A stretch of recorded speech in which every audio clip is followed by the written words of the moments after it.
मैं हूं अभिषेक मिश्रा और आज के क्लास में हम लोग 12वीं कक्षा के प्रथम कविता sweetest love I don't go को पढ़ने वाले हैं, जो कि जॉन डन द्वारा लिखा गया है।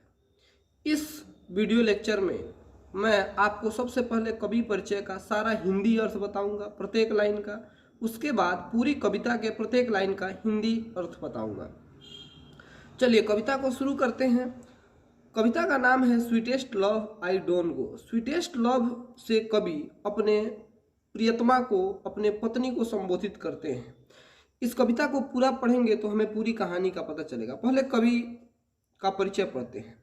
जॉन डन का जन्म 1572 ईस्वी जॉन डन का जन्म 1572 ईस्वी में हुआ था और 1631 ईस्वी में इनकी मृत्यु हो गई थी। तो सबसे पहले ये याद रखना जरूरी है क्योंकि परीक्षा में ये भी पूछा जाता है। मैं जो भी इंपॉर्टेंट पॉइंट है उनको हाईलाइट कर देता हूं। John Donne the pioneer of the new kind of lyrical and historical verse called metaphysical। तो pioneer का मतलब होता है कि किसी खास क्षेत्र का एक्सपर्ट, किसी खास क्षेत्र के विशेषज्ञ को pioneer कहते हैं।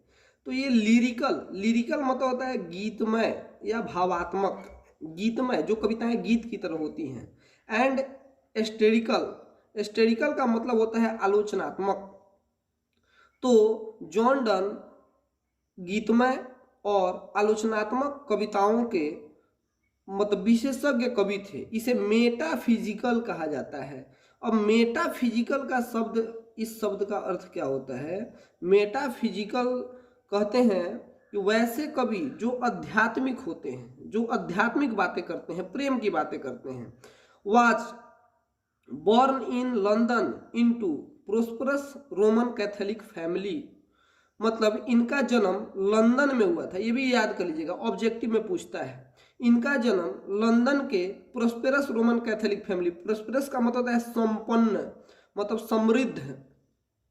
तो रोमन, एक समृद्ध रोमन कैथोलिक फैमिली में हुआ था। ऑफ ट्रेडर्स माने व्यापारियों के, ट्रेडर्स का मतलब होता है व्यापारियों के। At a time when England was staunchly anti-Catholic, मतलब जब इंग्लैंड में एंटी कैथोलिक, कैथोलिक एक धर्म है जिसके विरुद्ध में इंग्लैंड में आंदोलन चल रहा था, तब इनका जन्म हुआ। Donne was forced to leave Oxford University without a degree because of his religion. John Donne को ऑक्सफोर्ड यूनिवर्सिटी छोड़ने का दबाव बनाया गया इनके धर्म के कारण। ही स्टडीड लॉ, उन्होंने लॉ की पढ़ाई की। एंड रियल थियोलॉजी, और थियोलॉजी का मतलब होता है, थियोलॉजी कहते हैं धार्मिक शिक्षा को, थियोलॉजी कहते हैं धार्मिक शिक्षा को। तो इन पर मतलब पहले तो दबाव बनाया गया था ऑक्सफोर्ड यूनिवर्सिटी छोड़ने का, और इन्होंने वकालत और थियोलॉजी की पढ़ाई की। He also participated in 2 naval expeditions and become the secretary to a powerful noble. Noble कहते हैं अमीर परिवार को, संपन्न परिवार को। तो इस पूरे लाइन का मैं अर्थ बताता हूं। ही also participated in 2 Nobel expedition. इसका मतलब है कि ये 2 समुद्री यात्राओं पर निकले और become secretary to a powerful noble, और एक शक्तिशाली कुलीन के सचिव बन गए। सेक्रेटरी मैंने उसके साथ काम करने वाले, हेल्प करने वाले, सचिव कहते हैं उसको, सचिव बन गए। उसके बाद वाला लाइन है कि a job he lost when he was briefly sent to prison. Prison मतलब होता है जेल। ये इनकी नौकरी छूट गई जब इनको थोड़े समय के लिए, ब्रीफली माने छोटे समय के लिए, जेल जाना पड़ा। क्यों जेल जाना पड़ा? फॉर सीक्रेटली मैरिंग, मतलब छुप के शादी करने के लिए। For secretly marrying his patron's niece. Patrons कहते हैं संरक्षण देने वाले को।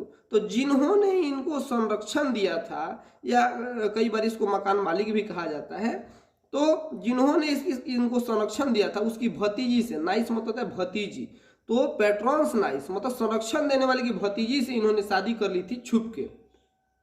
अगला लाइन है इन 1615 में एट द एज ऑफ 42 माने 42 साल की उम्र में John accepted ordination in the Anglican church. John माने डन ने एंग्लिकन चर्च, एंग्लिकन माने ईसाइयों का ही एक प्रकार होता है, ईसाइयों का ही एक मतलब जैसे हिंदू धर्म भी बहुत भागों में बटा हुआ होता है, वैसे ईसाई धर्म भी बहुत भागों में बटा होता है, जैसे एंग्लिकन, कैथोलिक। तो इन्होंने एंग्लिकन चर्च ज्वाइन कर लिया 42 साल की उम्र में। And soon become one of the greatest preachers, preachers मतलब होता है उपदेश देने वाला, प्रवचन देने वाला, और बहुत जल्दी greatest preachers of his time, अपने समय के बहुत महान क्या प्रवचनकर्ता बन गए। इन लव लिरिज्म मतलब प्रेम गीतों में, लिरिज्म मैंने अभी मैंने बताया था कि गीत होता है, तो प्रेम गीतों में Donne broke completely with the Petrarchan tradition. Petrarchan tradition क्या होता है? यह इटली का एक तरीका है, इटली की एक भाषा है। तो पेट्रिकन ट्रेडिशन में इन्होंने प्रेम गीत लिखने में सबका रिकॉर्ड तोड़ दिया। बहुत अच्छा इन्होंने प्रेम गीत लिखा, इनके जैसा कोई लिखने वाला नहीं था। तो आगे देखते हैं, इंट्रोड्यूसिंग एंड इंटेलेक्चुअल। इंटेलेक्चुअल मतलब होता है बौद्धिक, इंटेलेक्चुअल मतलब होता है बौद्धिक, और एंड कोलेक्चुअल, कोलेक्चुअल मतलब होता है बोलचाल की भाषा, साधारण बोलचाल की भाषा। तो इन्होंने बौद्धिक और साधारण बोलचाल की भाषा का इस्तेमाल करके इन्होंने प्रेम गीत को एकदम कंप्लीटली बदल दिया उस पेट्रिकन ट्रेडिशन में लिख के, ठीक है, माने इटली की एक भाषा है उस ट्रेडिशन में लिखकर। His love poems use to latest discoveries of science and geography, मतलब हिज लव पोएम्स, उनकी प्रेम की कविताएं में यूज करते थे latest discovery of science and geography, science और ज्योग्राफी के लेटेस्ट डिस्कवरी को, अंतिम खोज को, माने आधुनिकतम खोजों को।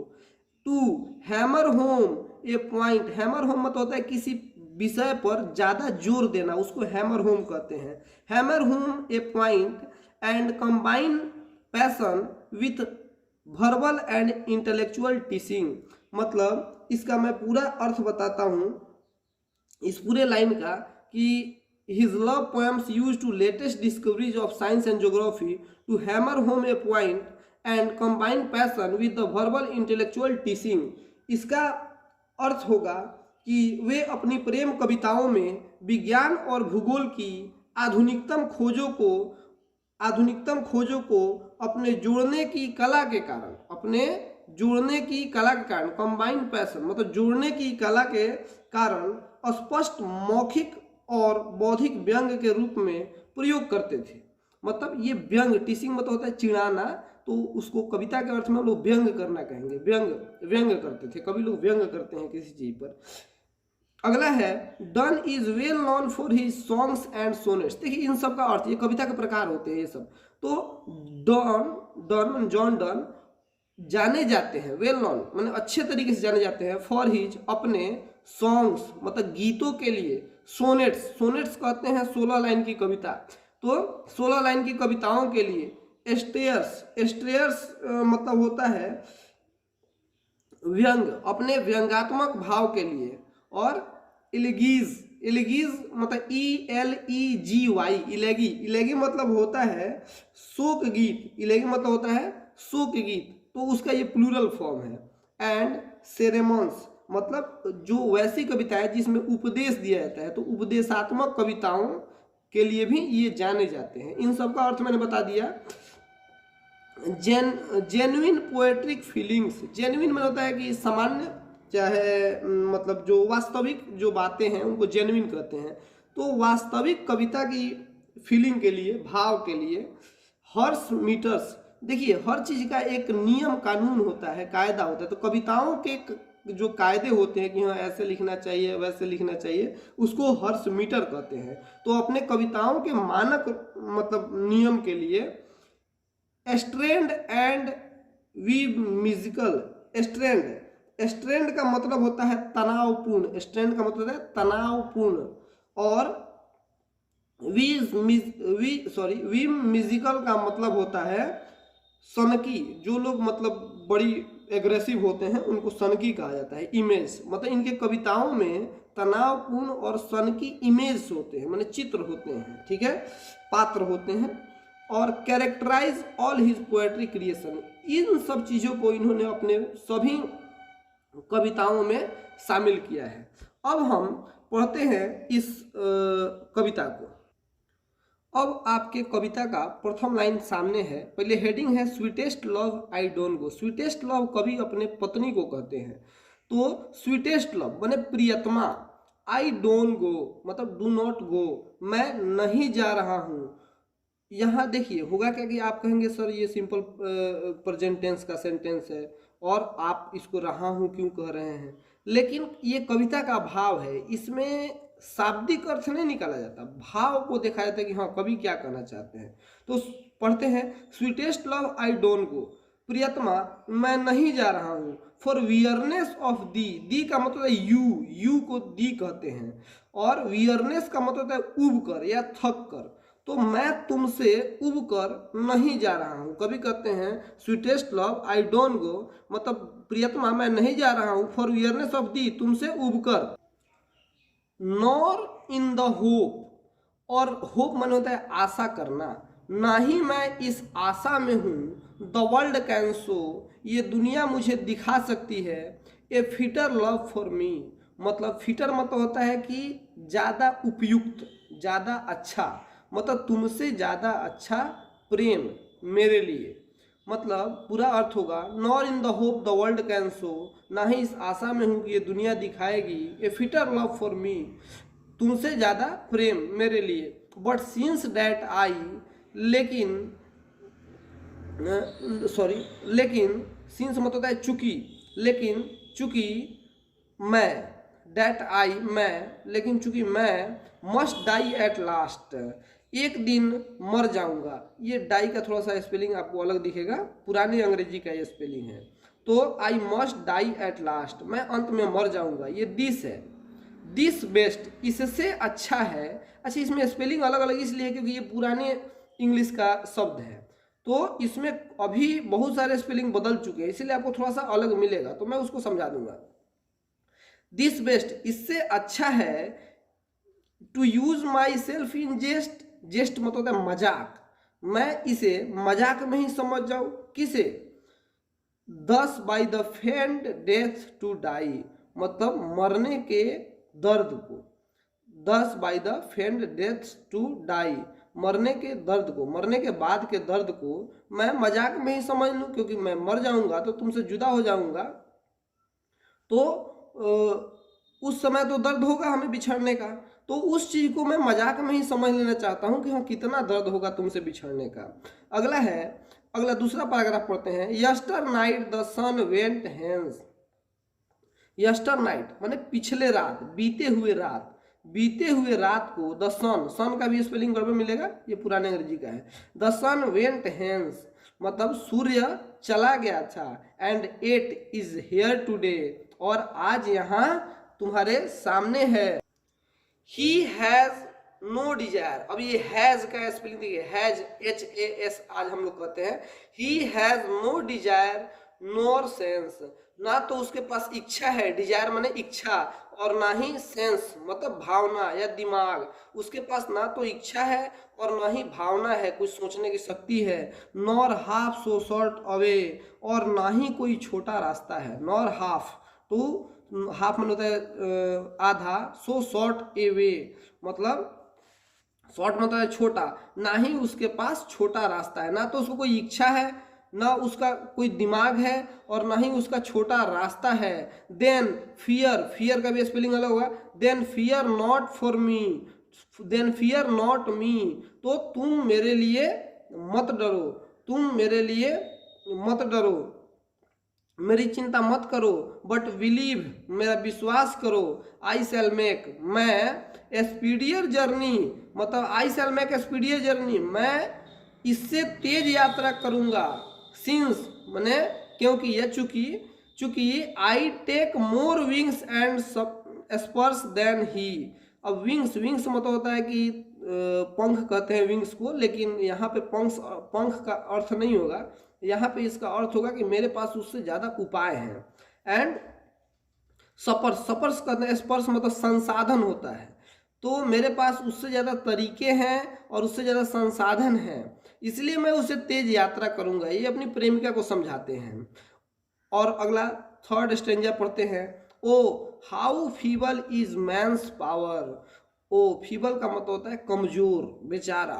ओ मनुष्य की शक्ति कितनी कमजोर होती है। That if good Fortune fall, Fortune मतलब है भाग्य, अगर उसका अच्छा समय आता है, अगर उसका अच्छा समय, अच्छा भाग्य आता है तो कैन नॉट ऐड, ऐड मतलब जोड़ना, can not add another our, वह उसमें एक घंटा भी नहीं जोड़ पाता। आवर मतलब होता है, आवर का स्पेलिंग घंटा होता है, लेकिन आपको आवर का स्पेलिंग पुराने अंग्रेजी का है और ऐड का भी अंग्रेजी पुराने अंग्रेजी का है, ऐड का स्पेलिंग। तो can not add another our, तो उसमें वो एक घंटा भी नहीं जोड़ पाता है। Nor a lost hour recall, और न ही बीते लम्हों को वापस ला सकता है। बट कम बैड चांस, लेकिन बुरा वक्त जब आता है, and we join it, we join to it our strength. Join का स्पेलिंग भी आपको अलग दिखेगा, JOIN आज कहते हैं हम लोग, और वी का भी स्पेलिंग पुराने अंग्रेजी का है, WE होता है आज सिर्फ। तो एंड वी ज्वाइन, और एंड वी ज्वाइन तब हम उसे जोड़ लेते हैं, इट आवर स्ट्रेंथ। तो लेकिन जब बुरा वक्त आता है तो हम इसे अपनी शक्ति से जोड़ लेते हैं, उसको अपने शक्ति से जोड़ के देखने लगते हैं कि हाँ मेरा बुरा वक्त आ रहा है, मैं ही, मुझ में ही कुछ कमी है। ऐसा नहीं सोचना चाहिए। And we teach it art and length, और हम उसे अपनी कला से सबक सिखाते हैं। बुरे वक्त को भी हम लोग बताते हैं कि नहीं, हम लोग कमजोर नहीं हैं। तो इसलिए यहाँ कहा गया है कि and we teach it art and length, और हम उसे अपनी कला से सबक सिखाते हैं। इट सेल्फ ओवर, ओवर है ये, itself over us to advance, यह खुद ही टल जाती है। मतलब जब बुरा समय आता है तो हम उसे अपने कला और शक्ति से उसको सबक सिखाते हैं और यह एक दिन खुद ही टल जाती है। अगला स्टेंजा पढ़ते हैं। वेन दाउ साइस्ट, साइस्ट कहते हैं मतलब आह भरी सांस लेना, यानी कि सिसकियां लेना। वेन दाउ साइस्ट, जब तुम सिसकियां लेती हो, दाउ, दाउ मैंने यू होता है, दाउ साइस्ट नॉट वाइंड, तुम्हारी सिसकियां, इसका मतलब सिसकियां होगा। जब तुम सिसकियां लेती हो, तुम्हारी सिसकियां हवा नहीं होती, बट साइट्स माई सूल अवे, सूल मतलब है आत्मा, तुम्हारी सिसकियां मेरे आत्मा को खींच लेती हैं, मेरे आत्मा को दूर कर देती हैं। अवे मतलब दूर करना, तुम्हारी सिसकियां मेरी आत्मा को मुझसे दूर कर देती हैं। वेन दाउ विप्स्ट, और जब तुम रोती हो, विप्स्ट मतलब रोती हो, अनकाइंडली काइंड, निर्दयता से। कभी अपने पत्नी को निर्दयी क्यों कह रहे हैं? क्योंकि जब वो रोती हैं तो कभी बहुत कष्ट में चले जाते हैं, इसीलिए उन्हें निर्दयी कह रहे हैं। वेन दाउ विप्स्ट, जब तुम रोती हो, अनकाइंडली काइंड, निर्दयता से। माई लाइफ्स ब्लड डोथ डिके, मतलब ये एक्चुअली डोथ लिखा हुआ है, ये डॉट होता है, DOT। ये पुराने अंग्रेजी में DOTH लिखा है, तो डॉट मतलब है कण या टुकड़ा, बूंद, बूंद जैसे बूंदी देते हैं यहाँ पे जैसे, तो इसको हम लोग डॉट कहते हैं। तो my blood, my life's blood doth या डॉट डिके, मतलब मेरे खून का कण नष्ट हो जाता है। इट कैन नॉट बी, ऐसा नहीं हो सकता। क्या नहीं हो सकता? देखते हैं। डैट दाउ लव्स मी, कि तुम मुझसे प्यार करती हो। एज दाउ सेस्ट, जैसा कि तुम कहती हो। इफ इन दाइन माई लाइफ दाउ वेस्ट, तो कि तुम मुझे, ऐसा नहीं हो सकता कि तुम मुझसे प्यार करती हो जैसा कि तुम कहती हो, तो ऐसा करके मेरा जीवन बर्बाद कर रही हो, ऐसा करके मेरा जीवन बर्बाद कर रही हो। Thou art the best for me, तो तुम बताओ कि क्या ये मेरे लिए अच्छा है।